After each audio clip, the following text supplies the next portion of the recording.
నిజాంపేట మండల కేంద్రంలోని నూతన బస్టాండ్ సమీపంలో విశ్వ హిందూ పరిషత్ బజరంగ్ దళ ఆధ్వర్యంలో ఛత్రపతి శివాజీ మహారాజ్ జయంతిని పురస్కరించుకొని ఆయన చిత్రపటానికి పూలమాలలు వేసి ఘన నివాళి అర్పించారు. ఈ సందర్భంగా మాట్లాడుతూ ఛత్రపతి శివాజీ మహారాజ్ ను చరిత్రలో స్ఫూర్తిదాయకంగా తీసుకోవాల్సిన అవసరం ఎంతైనా ఉందన్నారు.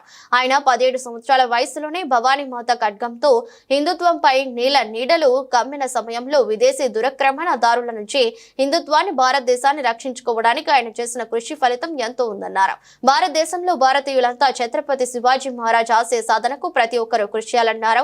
కార్యక్రమంలో విశ్వ హిందూ పరిషత్ సభ్యులు తిరుపతి, బీజేపీ మండల ఉపాధ్యక్షులు సిద్ధరామారెడ్డి, నరేందర్, పంజా మహేందర్, బండారి ప్రశాంత్, వెల్దుర్తి శ్రీకాంత్ గౌడ్, చేర్విరాల చంద్రశేఖర్, రాజిరెడ్డి, భటా మహేష్, వినోద్, ప్రవీణ్, విశ్వేష్, గ్రామస్తులు తదితరులు పాల్గొన్నారు.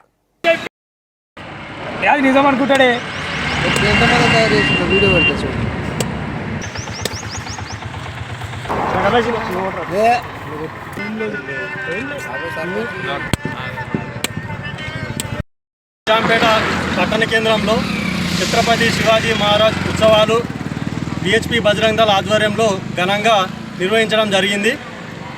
ఛత్రపతి శివాజీ మహారాజ్ చరిత్రను స్ఫూర్తిదాయకంగా తీసుకోవాల్సిన అవసరం ఎంతో ఉంది.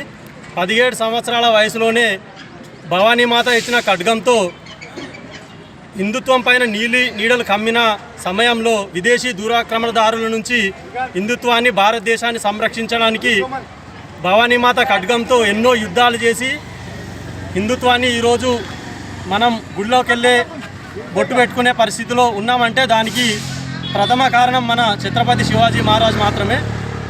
ఈరోజు చాలామంది కుహనా సెక్యులర్వాదులు అని వాదిస్తున్న వాదన సెక్యులరిజం అనేది. ఆ రోజుల్లోనే ఛత్రపతి శివాజీ మహారాజ్ సెక్యులరిజం అంటే హిందుత్వం, హిందుత్వం అంటేనే సెక్యులరిజం అనే విధంగా సెక్యులరిజాన్ని ఇంప్లిమెంట్ చేయడం జరిగింది.